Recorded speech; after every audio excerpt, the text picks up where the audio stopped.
Olá, amigos do Papo.com, bem-vindos ao nosso programa e hoje temos aqui a visita do Dr. Roberto Ordini, presidente da Associação Comercial de São Paulo, e a gente vai falar sobre vários assuntos, sobre como é que está o varejo, se está melhorando as vendas, não estão melhorando, que tipo de varejo está indo melhor ou pior, falar um pouco sobre as bets, tá?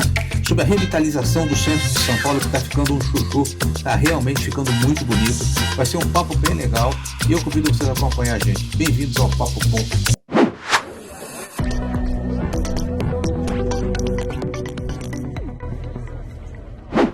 Doutor Roberto Ordini. Vou chamar de Ordini a partir de agora. Eu acho melhor. Então, como é que tá as coisas na associação comercial lá? Então, bem, eu acredito que a entidade tem se mantido dentro do programa previsto, ou seja, defender a livre iniciativa e o empreendedor. Esse é o nosso programa. E principalmente da pequena e da média empresa. Esse segmento que estaria mais abandonado em relação à situação do país, da economia, porque eles não têm os recursos que, evidentemente, as grandes empresas têm. Então, nós focamos neles e estamos atingindo esse objetivo.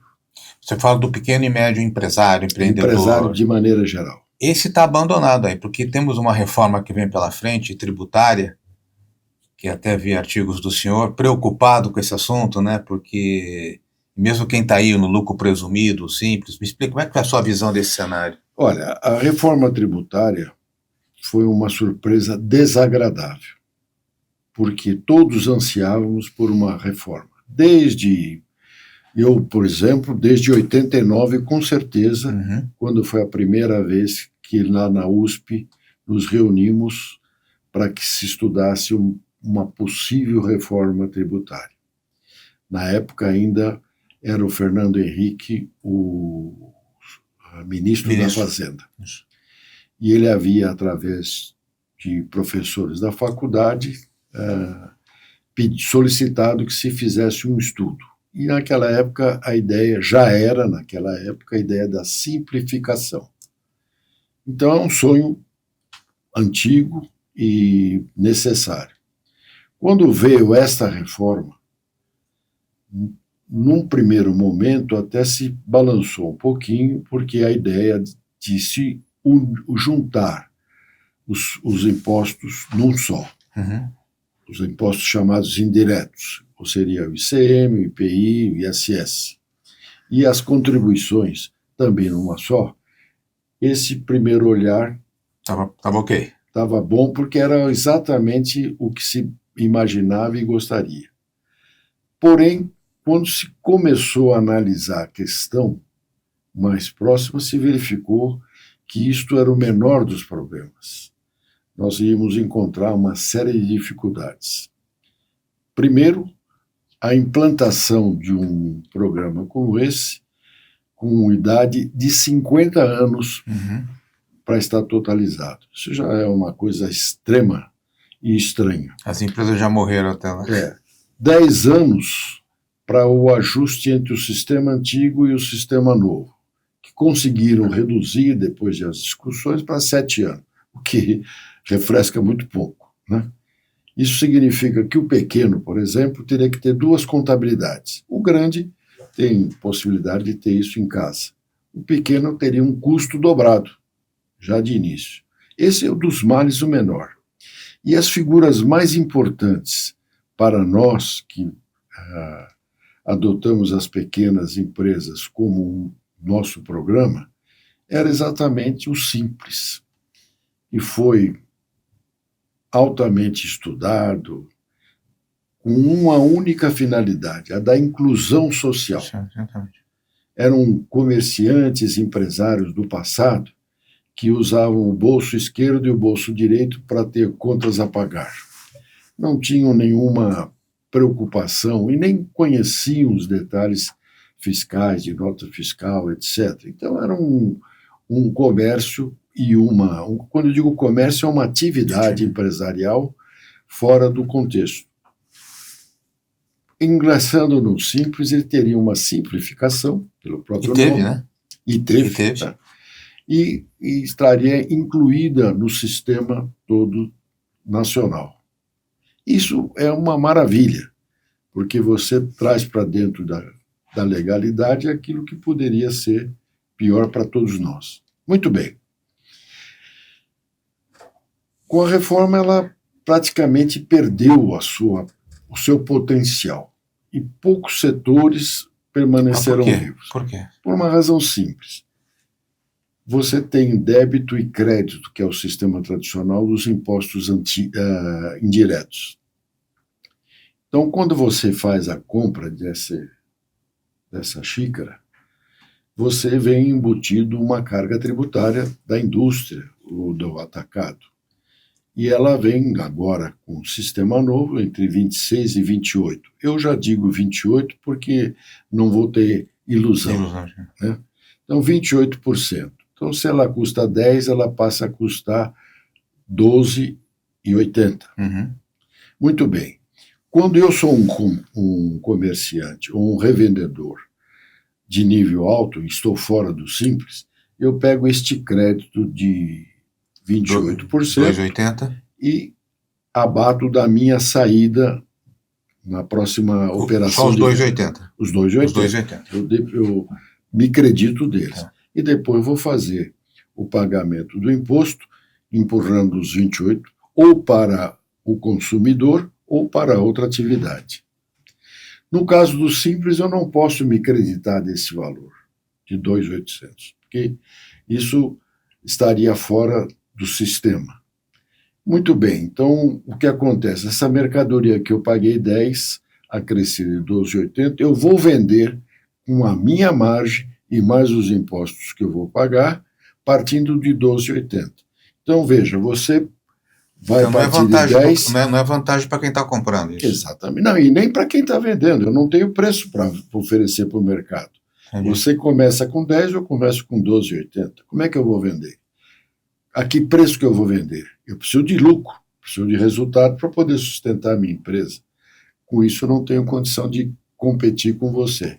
Então, praticamente, você alija... Isso para todo o sistema do Simples acontece isso? Um ou outro vai ter, talvez uma pequena indústria, ainda alguns setores que precisam ser melhor avaliados, porque isso talvez não influiria no resultado. E também na operação final, vamos dizer assim, de varejo, ele já recebe o preço. Só que ele recebendo um preço cheio, ele não tem condições de repassar com sua margem de lucro. Mas se ele vender o compro de uma grande empresa, sem nenhuma novidade, eu tenho esse produto, acrescento e hoje como é que está esse sistema? Hoje a pessoa da empresa aqui do Simples faz a venda lá para a grande... É porque o ônus dele tributário não é de 28, dá 5 e pouco. Ah, entendi. Compensa então você assimila, parte. Exato, você assimila isso nos teus custos. O que o senhor está me dizendo é o seguinte, pelo que o senhor está me falando aqui, todo mundo, ou uma boa parte de quem está hoje no sistema do Simples vai ter dificuldade de fazer o seu negócio. Com certeza. Isso é sério. Isso é muito sério. Que são 24 milhões de empresas no Brasil. Uhum. Simples. 24 milhões de empresas que têm um número relativo de empregados. Esses empregados têm famílias. Então, você imagina 10 empregados por empresa, o que isso representa na economia nacional.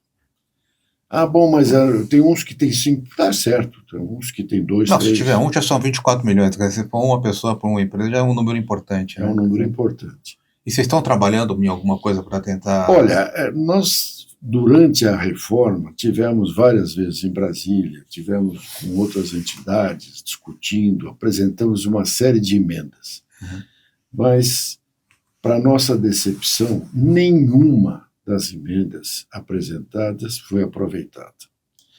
O relator final, Eduardo Braga, quando assumiu, 48 horas aprovou o processo. Foi afogadilho ali, né? E afogadilho não incluiu nenhuma das emendas. Hoje existe 2 possibilidades na regulamentação. Uma, eventualmente, até de cunho mais forte, que seria uma emenda, uhum. que é o que alguns juristas tributaristas, principalmente, imagino, e outros apenas algumas perfumarias que não poderiam ser mexidas.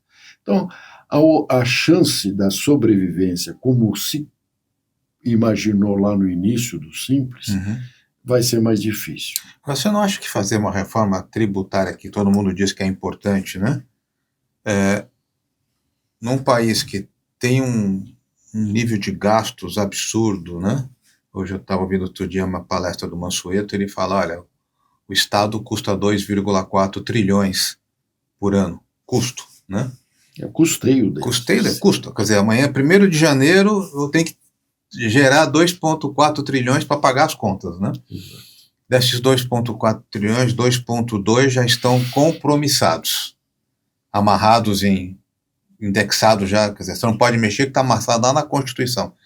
O senhor não acha que antes de falar de reforma tributária, a gente tinha que falar em reforma política e reforma constitucional, rever algumas coisas, botar esse Estado mais ou menos em ordem, falar, bom, agora nós podemos pensar, porque assim, houve uma unanimidade em relação à reforma tributária. É importante, mas a verdade é que a gente tem um desequilíbrio que é estrutural, né? Sabe, como a reforma tributária, como eu disse, foi uma grande decepção nesse aspecto, a reforma política, uma reforma administrativa, uma reforma do Estado é um sonho que todos almejamos. Você necessariamente, para sobreviver, esse país tem que reduzir a máquina estatal. Nós temos que enxugar todos os lados de custos para que haja uma sobra para investimento.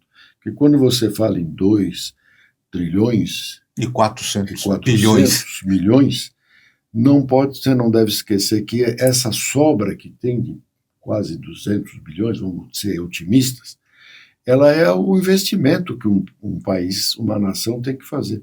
Eu pergunto para você acha que isto para um continente como o nosso, que o Brasil é um continente, isso daria para fazer alguma coisa de infraestrutura? Não dá. Claro que não dá. E nós temos ainda um pecado mortal, a meu ver, quando você imagina que o Estado é que deve fazer. Nós não temos ainda aquela mentalidade necessária para delegar para a iniciativa privada a construção de infraestrutura. Né? Consequentemente, nós vamos ficar limitados. Nós hoje temos todos os anos batemos um recorde no agro, por exemplo. Sim. E cada vez vai ser maior. Por quê? Porque a tecnologia da iniciativa privada, dos jovens que entraram no mundo da agricultura, transformaram isso num dos maiores celeiros. Rodine, eu costumo dizer que o agronegócio, há 30 anos atrás, não era nada. Nada. Mas você fez um projeto de 30 anos, né? Consistentemente, investiu-se em tecnologia, e agora estão lá os europeus chiando, né? Falam, não podemos... Porque eles pararam no tempo. Sim, claro. Nós temos aqui 3 safras, eles têm uma lá. Exatamente. Quer dizer, então é o que o senhor falou, quer dizer, um projeto de nação é um projeto de 30 anos, né? Então acho que a gente está perdendo essa discussão, e estamos discutindo o micro, né? Nós estamos discutindo, e não estamos discutindo a visão mais estrutural. Né? Exatamente, mas o agro, por si só, não vai sustentar toda a máquina. Então é preciso que a visão que hoje se tem dentro do setor do agro seja polarizada, ou melhor, seja ampliada para todos os demais setores. Esse é um caminho. Mas é que tá, Antônio, se eu pego a educação, que é um tema, depois eu quero falar um pouco sobre várias, mas educação, né? Educação tem alguns estados no Brasil, Ceará é um dos estados que estão, Goiânia, Goiás também indo bem também, né? Quer dizer, tem recurso, né? É só uma decisão de você organizar o processo e fazer com que a coisa ande. Né? Olha, você tocou num ponto extremamente importante. O grande problema hoje da nação brasileira chama-se educação. Educação de base. Né? Nós temos que criar adolescentes, crianças, com a visão de um mundo maior, e não por intuição ou empírico como eles estão fazendo. Alguns, né, que têm a oportunidade de saber mexer num computador, etc., por esponto próprio. É preciso que a educação seja reformada e seja ampliada, aprendendo-se português, matemática. Essas 2 matérias deveriam ser fundamentais, e não são. As demais vêm adicionalmente, claro, conhecimento. Então, esse é o grande problema do Brasil. Enquanto o Brasil não tiver uma educação clara, precisa, como tiveram os países asiáticos, Sim.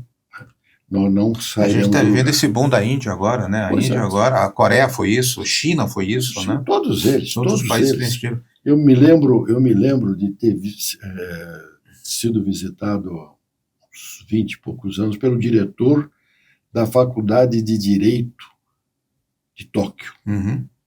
E ele disse, mas o que é isso, quando ele chegou aqui? Em 44 para 45 eu visitei o Brasil. Quando terminou a guerra, ele veio visitar o Brasil, e o Brasil estava dessa altura e o Japão aqui embaixo. Japão arrasado, né? Arrasado, completamente arrasado.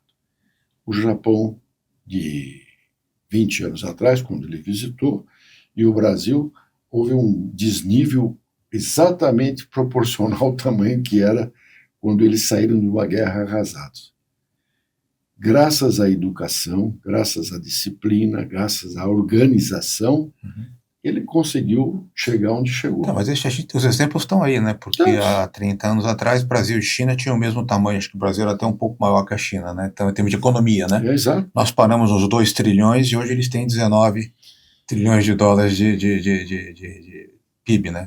O que os chineses fizeram? Ampliaram a sua educação. Eles têm lá o seu sistema político, nem vamos entrar na análise disso, mas eles vislumbraram a realidade, é a educação. E através de pessoas educadas, técnicos, com a qualidade que eles conseguiram, estão hoje dominando quase todos os campos, com um custo menor ainda. Você só concorda comigo? É um processo de educação, ele demora 30 anos para você colocar uma nova geração no mercado, dúvida, né? Quer dizer, se a gente começar hoje um projeto, daqui a 30 anos... Somente daqui a 30 anos vamos ter uma geração melhor, que não vai impactar ainda na economia, mas vai dar um nível de consciência maior. Porque eu costumo dizer, quando a gente fala que você tem 2,4 trilhões sendo gastos, é o nosso dinheiro que está sendo gasto. Exatamente. Quer dizer, as pessoas não têm essa percepção, não tem o dinheiro público, tem o dinheiro privado que está na mão do governo. É o contribuinte que está pagando o imposto para que ele sustente a máquina. E nós não discutimos isso. Nós temos o que você faz com o meu dinheiro? Com o seu dinheiro, com o dinheiro do Odorino, com o meu dinheiro. Não, se gasta assim. E aí vem o governo e quer aumentar mais imposto. É verdade. Tá? No momento que a gente está gravando o vídeo aqui, está tendo uma série de discussões, né? Mas há um sinal de esgotamento da sociedade, enfim. Nós não aguentamos mais imposto, é isso? Exatamente. Você conseguiu aprender o que ocorre do lado de cá. O contribuinte brasileiro está asfixiado. Chegou num ponto em que, se mais um pouquinho, ele não consegue respirar e sobreviver. Nós vamos ter, lamentavelmente, uma surpresa, espero que eu esteja errado, no final do ano, com um número elevado de empresas entrando, pelo menos em recuperação. Recuperação judicial. Recuperação, pelo menos. Por quê? Porque nós estamos vivendo com juros elevadíssimos. Não temos problema de inflação, mas temos um problema de juros que se torna mais danoso ainda. Como sobreviver com... E ainda com uma carga tributária altamente elevada. É até um pleonasmo, mas tem que ser dito isso. É muito elevada. Não existe país no mundo, se você juntar os tributos, desde o imposto até as taxas, você vai ver que nenhum país do mundo tem uma carga tão elevada como a nossa. E aqueles que têm uma carga elevada, o Estado devolve uma parte muito grande através de serviços e benefícios, que nós não temos. Infelizmente, hoje, a classe média, se não tiver um plano médico, sim, se não tiver escola privada, não tiver, ele não consegue trazer aquele bem-estar necessário e justo para quem trabalha de sol a sol. E isso nós não estamos encontrando no Brasil. É preciso que haja uma reversão nesse quadro, que haja uma união porque as empresas não conseguem sobreviver com carga tributária dos moldes que está.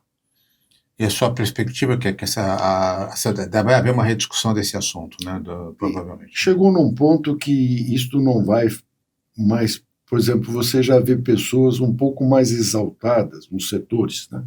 Já respondendo, olha, não pode passar de maneira nenhuma. Eu outro dia estive em Brasília e senti também que a própria classe política não está satisfeita com isso, né? Porque ela apreende, ela convive com o seu eleitorado, percebe que com uma carga desse tamanho, poucos sobreviverão. E aí, doutor, eu queria saber como é que o senhor está vendo, dentro desse contexto que está aí, o Brasil ainda continua, o Brasil é um país resiliente, né? Eu costumo dizer que a gente a gente toma uma pancada e vamos continuando acelerando, né? Como é que está o varejo nesse cenário? Olha, o varejo sobrevive. Evidentemente, em toda situação difícil, nós não podemos parar de comer, não podemos parar de nos vestir, não podemos parar de ter serviços, enfim. Cada um de nós tem necessidades que precisam seguir. E o comércio, o varejo, traz isso, né? Ele oportuniza a possibilidade de você comprar aquilo que é necessário para o seu dia a dia. Então, o varejo não vai morrer. E muito menos a loja física, como alguns imaginam, também não vai morrer. Porque... Só um parênteses, a Havan é um exemplo disso. Né? É um exemplo maravilhoso. Ele é inteligentíssimo, ele não está nas capitais, ele está em todo o interior do Brasil e não tem prejuízo, acho que ele não registrou nenhum prejuízo até hoje na vida dele. Por quê? Porque é um comerciante inteligentíssimo, né? Tem um faro muito bom, né? E sabe que todos nós necessitamos comprar alguma coisa. Né? Então o varejo poderia, melhor, claro. Né? Hoje você está reduzindo. Eu costumo dizer que a dona de casa é a maior analista de inflação, porque é o supermercado que lhe dá a condição de analisar como está. Já cortaram o café da sua casa, doutor? Agora estamos tomando chá. Chazinho, né? Ou então repassando o café no mesmo coador 2 vezes. Né? Lá em casa o omelete já acabou, o café está menor também, né? Só um cafezinho. Mas o setor, o senhor acha que ainda está pujante? Não, tá. O setor nunca vai deixar de ter sua força, né? Porque é por essa razão. Todos nós temos que viver no dia a dia, todos nós temos que nos alimentar, nos vestir, ter um mínimo de condição de sobrevivência com dignidade. Então nós temos que comprar algumas coisas que nós não podemos prescindir. E isso leva o varejo a ter. Mas poderia ser maior. Agora, doutor Gino, outro dia eu estava ouvindo um comediante falar que são tantos os impostos no Brasil que a 25 de março vai virar 50 de março, né? Porque... é mais ou menos isso. Como é que está a nossa 25 de março lá no centro? Não, ela tem uma vida própria. Né? Ela tem esses polos comerciais, eles têm alguma coisa diferente. Não é o varejo, o comércio normal. Né? Eles têm um apelo diferente. Em primeiro lugar, há uma concentração de empresas com custo baixo, com preços mais convidativos, né? E elas vendem aquilo como, vamos dizer assim, algo que se criou, que é a comerciante, que era antigamente o chamado caixeiro viajante. Ela vem para São Paulo, compra mercadoria e vende. Então, esse movimento é um atacarejo, né? Tá. Esse continua. Tem força, porque nós somos 200 milhões de habitantes. Consumidores. Que gostam de consumir, né? Exato. Não é um país pequeno. Não é um país que pode quebrar de uma hora para outra. O Brasil não vai quebrar, né? Mas vamos sofrer, né? Vamos ter privações, vamos ter menos qualidade de vida. E ninguém gosta, trabalhando como o brasileiro trabalha, né, de ter uma vida, nem proporcionar à sua família uma vida... O Brasil, a gente está há mais tempo nesse plano aqui, né? A gente já viu grandes oportunidades. Hoje nós estamos vendo uma grande oportunidade geopolítica, né? Você olha o mundo, né? Para onde vai o dinheiro? Rússia, sem condição, né? A Índia é um país que tem atraído. Mas a África esquece, não decolou a África, né? O Brasil é a alternativa para atrair investimentos, para você fazer infraestrutura, desenvolvimento, energia, água, né? Você tem Tudo. um espaço enorme para O crescer. Brasil é um país abençoado por Deus, não tenha dúvida nenhuma. Não pelo povo que tem, com aquela história do povinho, né? Mas é verdade. Eu me lembro, na minha infância, quando estudava geografia, que o Agreste seria o fim era o deserto, era uma terra. E hoje nós vemos que não. Né? Nós vemos que hoje se tem, você disse bem, 2, 3 safras em regiões que não se imaginava isso. Né? Frutas no norte e nordeste. Né? Vinhos em São Paulo, sabia? Também. Tem vinhos aqui, safra de vinho bons em São Paulo. Exato. Eles inverteram agora onde. Tecnologia, muita tecnologia. E azeites também. Azeites. Hoje o Brasil, que nem sonhava imaginar, hoje produz um bom azeite. Claro que nós temos que ter aprimoramento, ainda é uma coisa pequena, mas vai longe. Né? Isso é o Brasil. O Brasil é muito rico, potencialmente. Não estou nem falando na reserva amazônica, não estou nem falando em algumas regiões. Petróleos e... Nada de embaixo da terra. Estou dizendo com o que tem por cima. Hoje, a área agricultável do Brasil está 8%. Apenas 8%. Então, enorme. Mas aí temos que melhorar portos, temos que melhorar ferrovias, temos que melhorar a infraestrutura. Aí chama o investimento internacional para isso. Né? Aí é que a gente tem, exatamente, quando comecei a falar sobre água, eu queria chegar nesse ponto. Ela consegue produzir, mas e para escoar? Para levar isso para os portos, para tirar isso do Brasil, como é que faz? Nós não temos transporte adequado. Poderíamos ter, mas temos muita dificuldade. Aí entram outros fatores até, inclusive. Mas nós não temos silos para armazenamento. Não tem a saída para o Pacífico. Não temos ainda a saída para o Pacífico, muito embora se fale, aqui está a direção, é esse o caminho, mas não temos, a verdade é essa.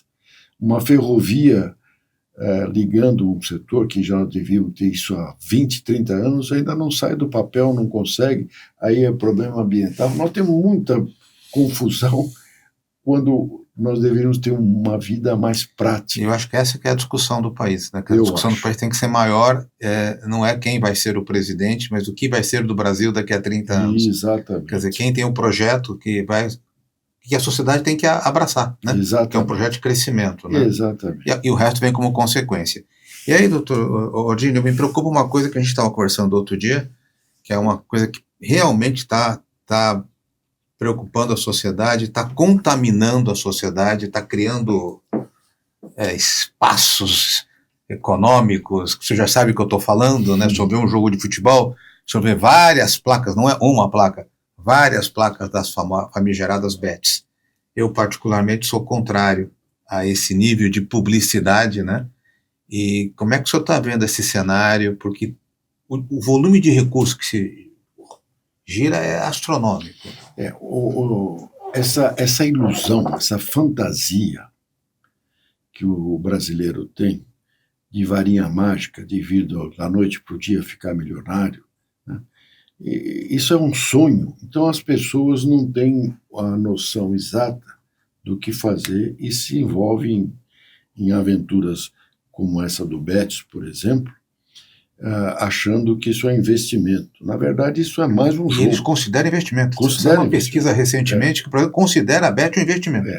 E, na verdade, nós sabemos que nada mais é do que mais um jogo. Melhor ou pior. Estamos trazendo o cassino para o celular do indivíduo. E não tem classe. Desde a classe menos favorecida à classe mais rica. Então, isso é um problema. Isso é um problema agora, né? Agora. Que ainda não vai gerar inadimplência lá na frente. Mas o problema sério é o seguinte, é que as pessoas estão tirando dinheiro do supermercado, da sobrevivência da sua família, para tentar a sorte num jogo. Então, eu não tenho nada contra as bets sobreviverem pelos seus próprios recursos, os empresários felicidades para eles. Mas não podemos permitir que isso seja tão aberto como está. Uma das preocupações nossas é com a família e com o comércio. Porque, já está afetando o comércio? Claro, isso está tirando o dinheiro do supermercado. Não estou nem dizendo do supérfluo, estou dizendo do básico. Né? Você deixa de comprar alimento para tentar uma sorte no jogo. Isso é gravíssimo. É muito parecido com uma droga, né?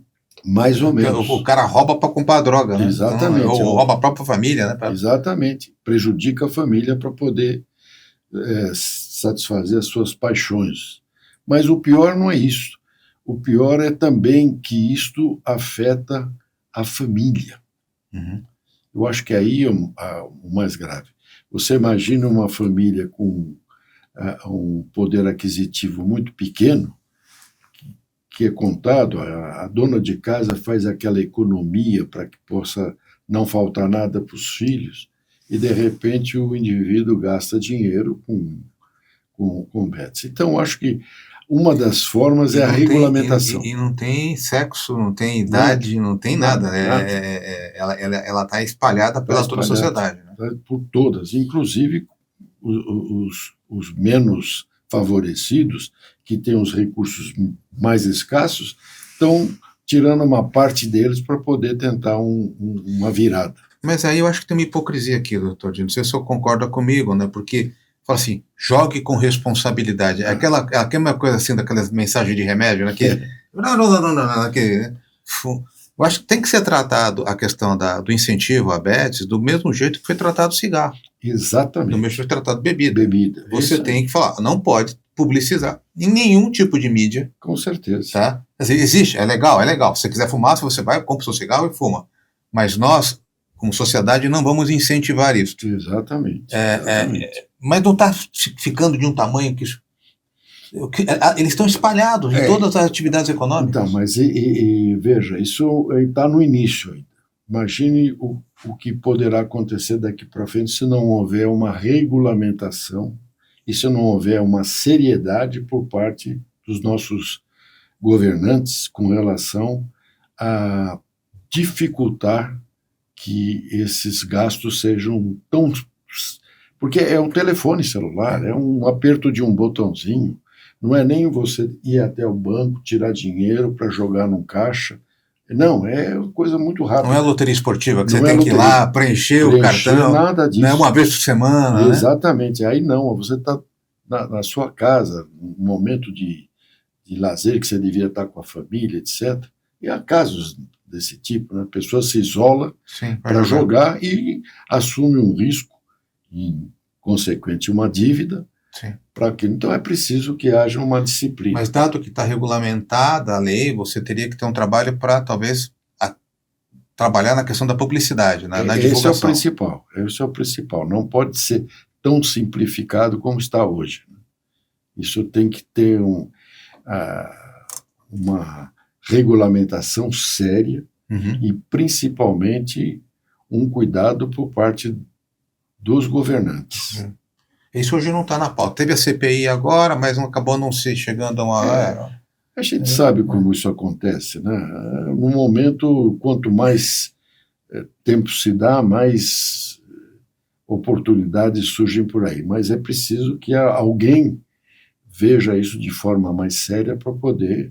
Mas esse é um ponto que você falou. Hoje já está afetando as atividades econômicas. Esse é um ponto. Afetando a atividade econômica, afetando a família e afetando a saúde mental do próprio indivíduo.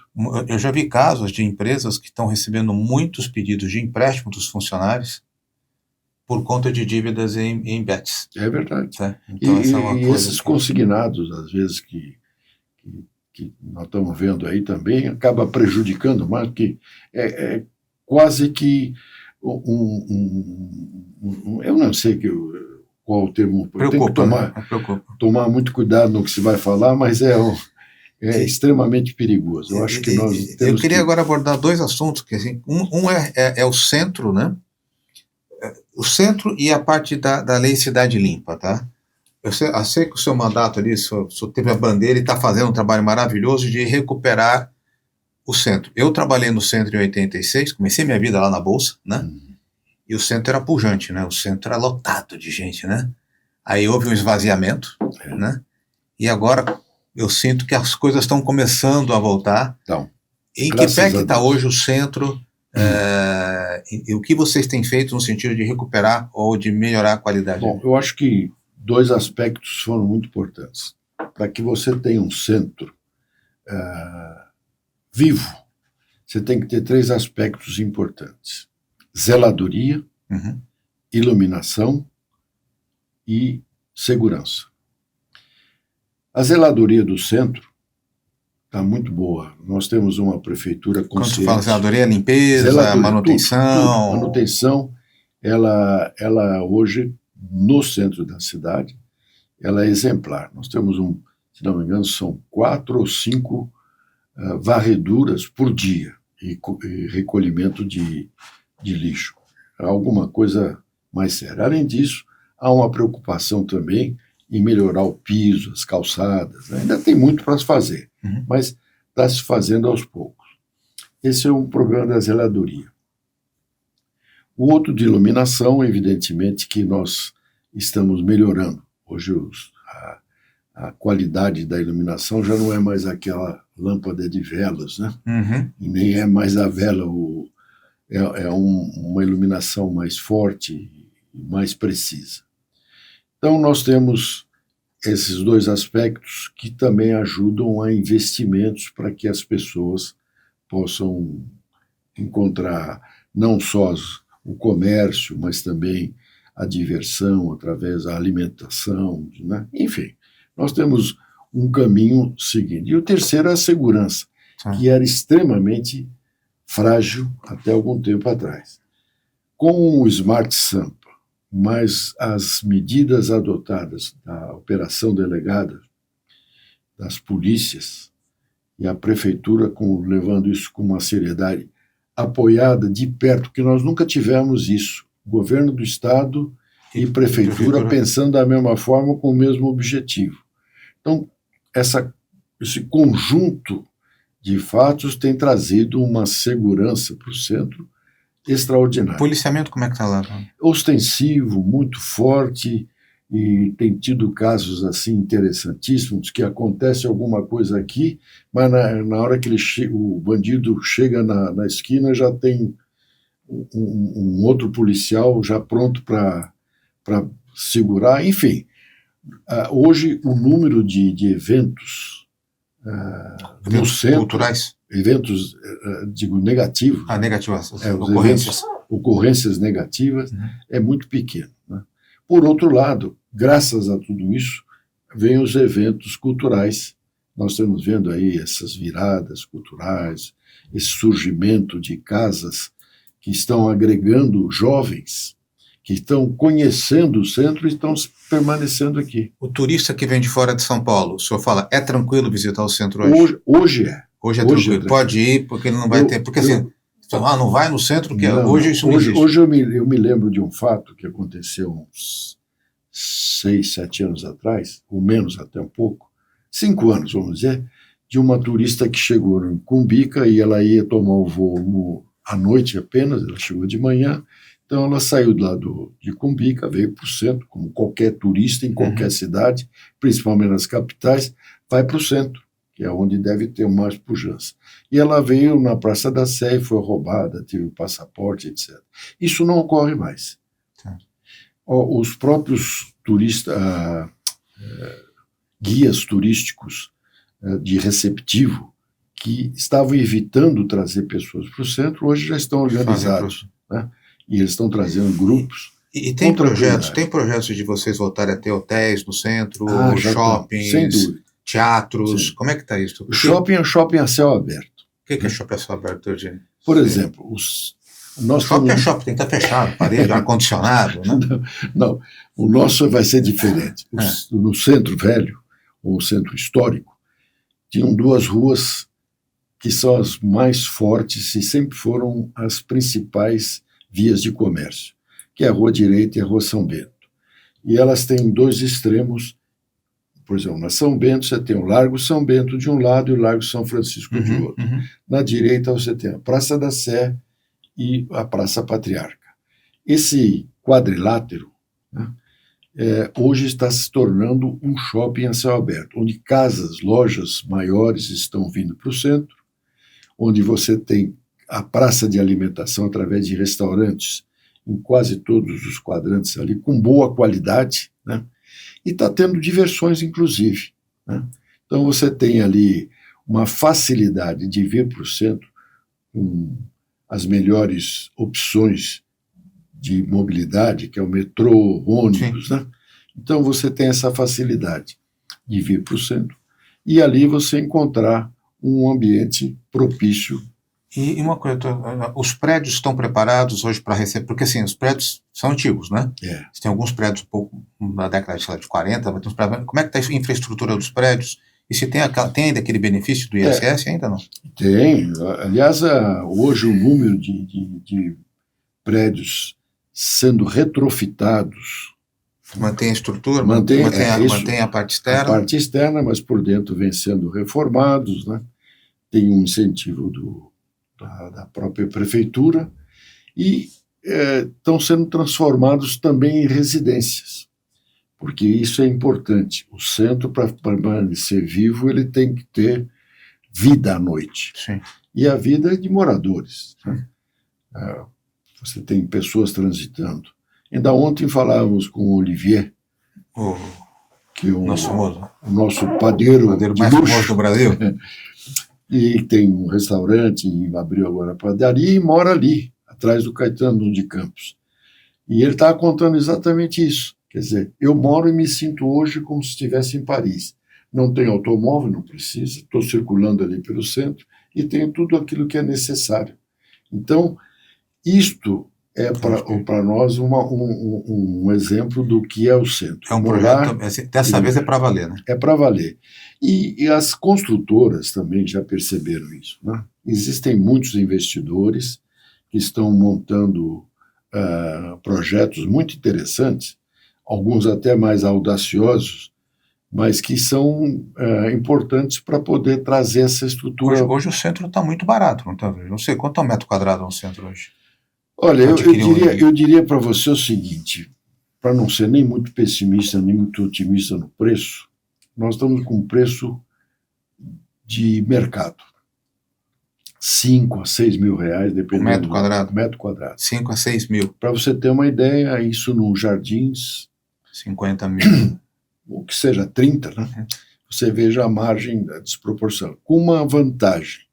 No centro você tem a melhor infraestrutura da cidade. Você tem fibra ótica, você tem iluminação, enfim, tudo que você precisa. E, doutor Dini, e se quiser almoçar lá naquele restaurante maravilhoso da Associação Comercial, o cara a pessoa pode visitar? Claro, ali é aberto ao público, né? Fazer um merchan dele, será que a gente ganha um almoço lá de graça? Isso, né? Pelo menos ganhar um. Chama lá o almoço? Pizelli, né? Não, esse daí. Isso. Muito bom, gente, é muito bom mesmo, tá? Fica lá no 11º andar, 12º andar. 12º andar da Associação Comercial. Além disso, ainda tem uma vista maravilhosa sobre, não só onde nasceu a cidade, que é o pátio do colégio, como também você enxerga até o Tatuapé, né? Você consegue ver a zona leste de um lado, zona sul de outro, enfim. Dentro do passeio que você vai fazer ao centro, pode incluir associação. Deve ser incluir associação. Faz o crachazinho na entrada e consegue subir. Não, se for para o restaurante, é tudo muito simplificado. É direto. Tem um elevador específico para isso, ele não vai ter nenhuma dificuldade na portaria.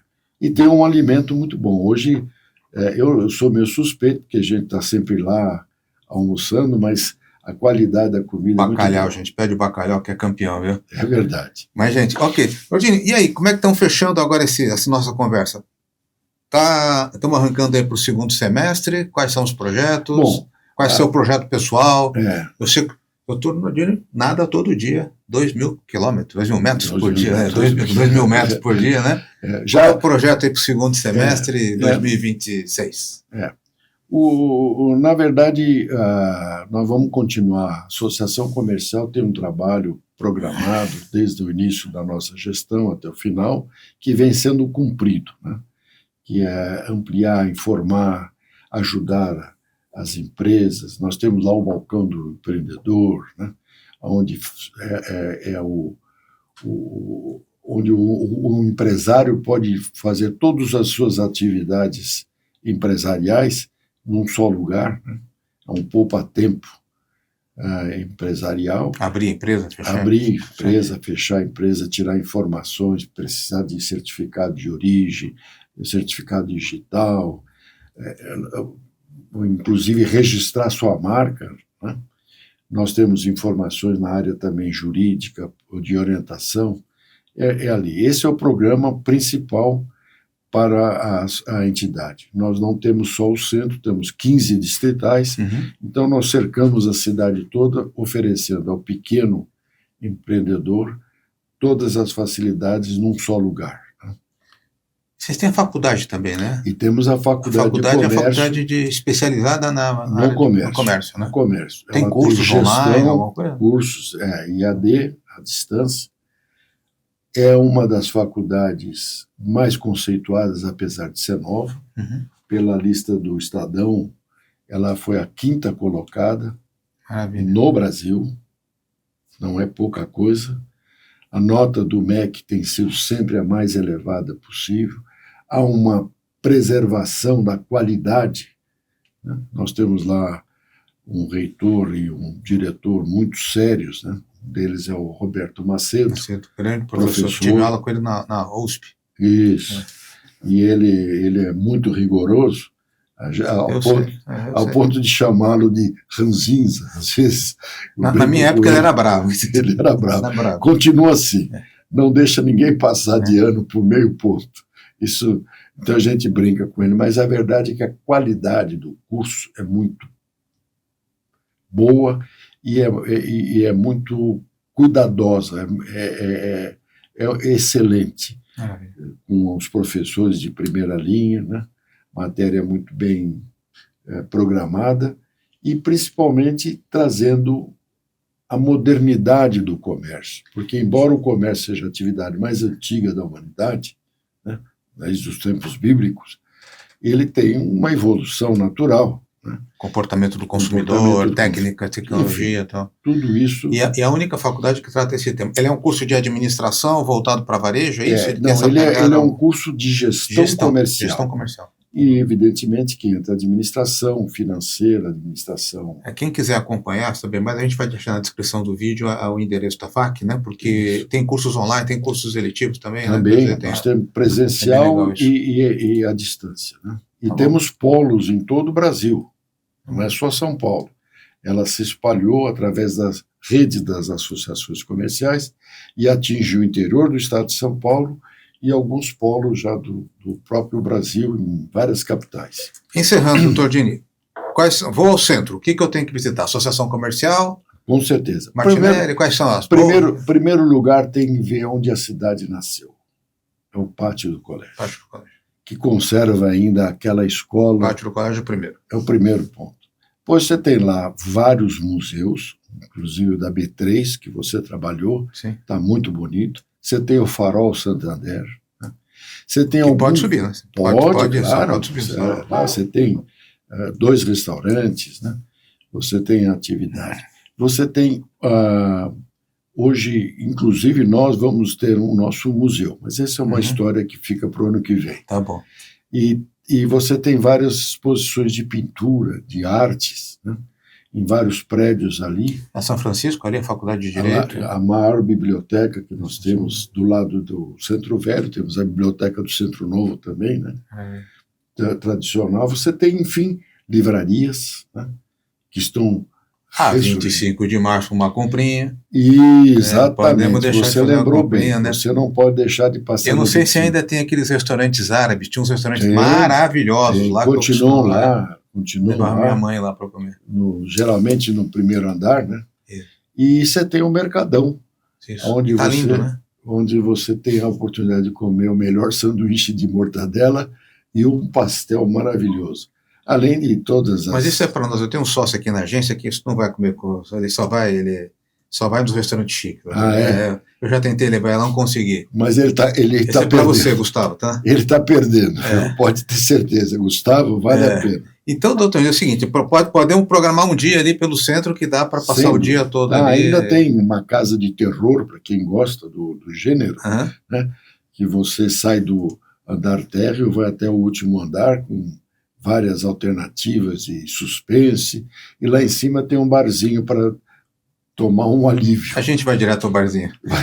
Eu queria agradecer muito o papo com você. E olha, se você curtiu a conversa, viu? A gente já falou de política, falou de centro, falou de educação, falamos de diversos assuntos. Mas acho que o importante aqui é assim, vamos olhar para esse país com otimismo, né? Com certeza. Que eu tenho certeza que se a gente fizer tudo direitinho, cuidar do nosso dinheiro, o dinheiro não é do governo, é nosso dinheiro, a gente vai ter sucesso e vai ter um país muito, muito bacana. Obrigado por ter acompanhado. Se você curtiu, dá o joinha, compartilha o conteúdo. Doutor Dino, obrigado, e a gente se vê numa próxima oportunidade. Até lá. Eu obrigado, que agradeço. Gente.